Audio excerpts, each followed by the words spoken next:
Assalamualaikum warahmatullahi wabarakatuh. Saya Larissa Salma Syahada. Di sini saya akan menjawab soal UAS MK Psikologi Dakwah. Baik, soal yang pertama yaitu jelaskan pengertian psikologi dakwah dan tujuan pembelajarannya.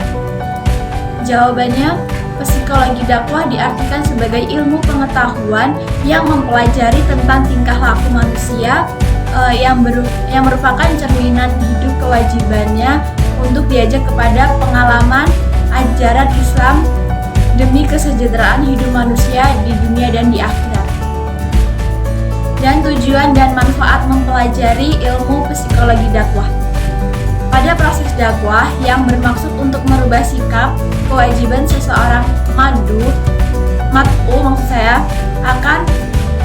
maka pengetahuan tentang psikologi dakwah menjadi sesuatu yang sangat penting. Jika dilihat dari segi psikologi dakwah, dalam prosesnya dipandang sebagai pembawa perubahan atau suatu proses. Yang kedua, jelaskan wilayah dan lingkup kajian psikologi dakwah dan pendekatan ilmiah psikologi dakwah. Jawabannya, jika dilihat dari segi psikologi, bahwa dakwah dalam prosesnya dipandang sebagai pembawa perubahan, yaitu suatu proses. Dari segi dakwah, psikologi banyak memberi jalan pada tujuan dakwah, pemilihan materi, dan penetapan metodenya.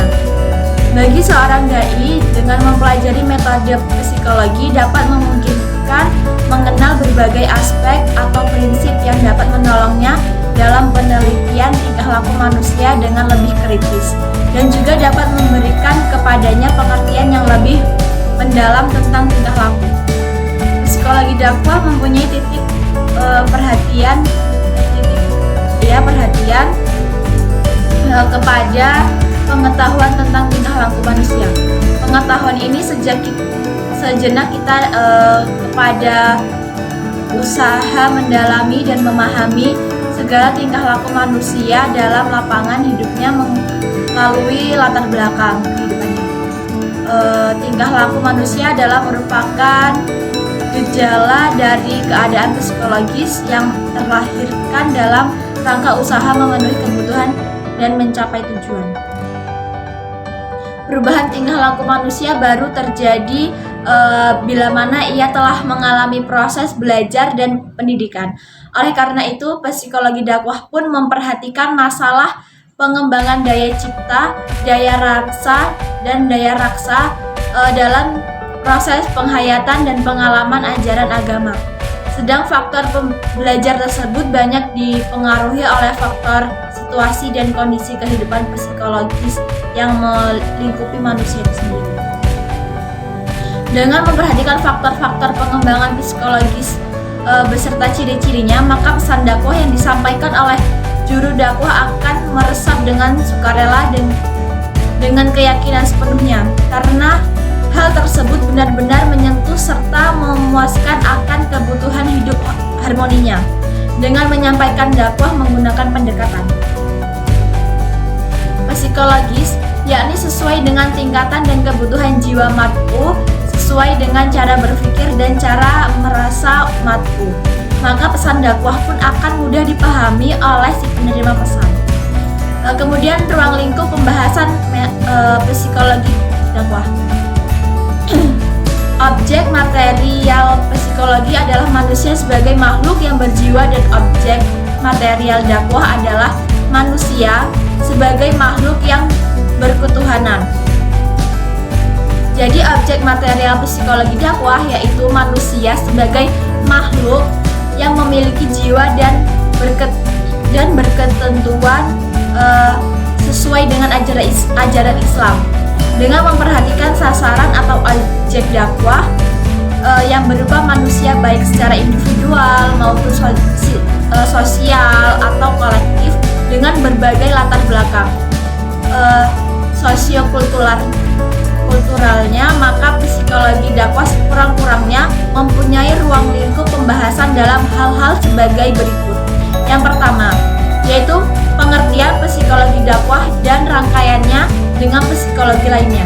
Yang kedua, bantuan psikologi individual dan sosio atau kelompok sebagai pengembangan psikologi dakwah dengan latar belakang sejarah perkembangan psikologi.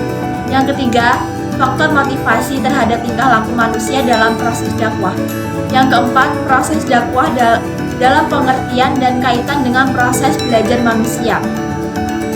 Yang keenam, faktor pengaruh lingkungan terhadap perkembangan hidup beragama manusia. Yang ketujuh, metode dakwah yang kreatif, yang efektif merupakan permasalahan dalam dakwah. Yang kedelapan, dan lain-lain yang menyangkut faktor perkembangan hidup beragama pada manusia.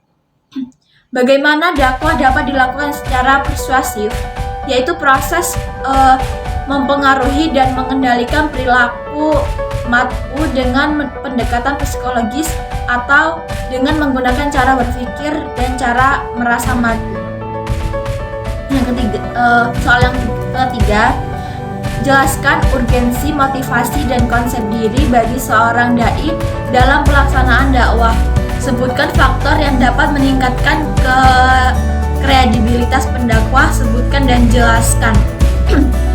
Jawabannya yaitu konsep diri bagi seorang dai dapat melaksanakan dakwah merupakan pemahaman sikap individu terhadap diri sendiri sehingga mengakibatkan dua orang atau lebih.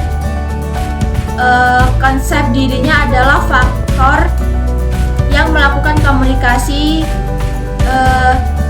dengan meningkatkan kredibilitas dakwah. Yang pertama, berkomunikasi. Kemampuan berkomunikasi ini adalah sangat penting agar tercapainya pesan tanpa hambatan. Yang kedua, penguasaan diri. Kemampuan penguasaan diri ini adalah kemampuan untuk bersikap bijak dan sabar. Yang ketiga, pengetahuan. Kita harus memperbanyak pengetahuan agar supaya kita tuh tidak biar pesan-pesan kita tuh nyampe ke sang pendengar. Yang keempat, kemampuan pengetahuan agama yang berdasarkan pada Al-Quran dan hadis, pengetahuan psikologi, dan memiliki pengetahuan umum. Soal yang keempat, bagaimana hubungan spiritualitas dan sikap mental pelaku dakwah? Coba saudara jelaskan secara rasional. Jawabannya, spiritualisme di dalam agama adalah kepercayaan atau praktek-praktek yang berdasarkan kepercayaan bahwa jiwa yang terangkat saat meninggal tetap bisa mengadakan hubungan dengan jasad. Hubungan ini umumnya dilaksanakan melalui seorang medium yang masih hidup. Ada keterlibatan emosional yang kuat baik pada penolakan maupun penerimaan terhadap spiritualisme yang membuat sulitnya suatu uraian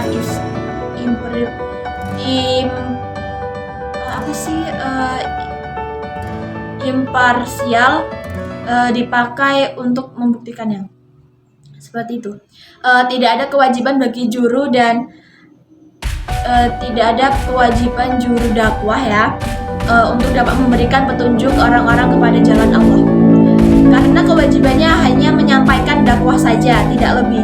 Tetapi seiring waktu dan perkembangan teknologi, banyak membantu para juru dakwah untuk menyampaikan informasi tentang kebenaran risalah Allah. Ada hal yang menyebabkan para pendakwah dapat memberikan alasan, ju'ah, dan argumentasi yang itu terhadap pendakwahnya. Soal yang ke-5, jelaskan arti penting dan fungsi bahasa dalam proses komunikasi dakwah. Kompetisi apa saja yang harus dimiliki dai agar menggunakan bahasa yang efisien dan menciptakan tujuan dakwah. Baik, jawabannya, komunikasi dakwah juga dapat membuat dai untuk memahami keadaan jamaah atau masyarakatnya, tentang minat maupun kadar pengaruh ajaran yang disampaikan kepada mereka dengan memahami psikologi. Orang dai akan bijaksana menetapkan materi dakwah dan tingkatannya dengan harapan tidak membosankan mar'um. Keberhasilan pendakwah bukan hanya disebabkan oleh kehebatan dai menyampaikan pesan-pesan dakwahnya, tetapi lebih ditentukan oleh bagaimana masyarakat atau mar'um menafsirkan pesan dakwah yang mereka terima.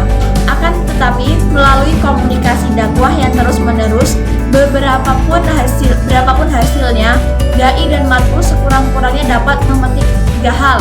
Yang pertama, menemukan dirinya. Misalnya seorang dai yang dekat dengan elit atau kekuasaan, itu pun tahu siapa dirinya dan apa yang harus dilakukan agar dia tetap berperan dalam posisinya sebagai dai tanpa harus menjadi munafik. Yang kedua, mengembangkan konsep diri.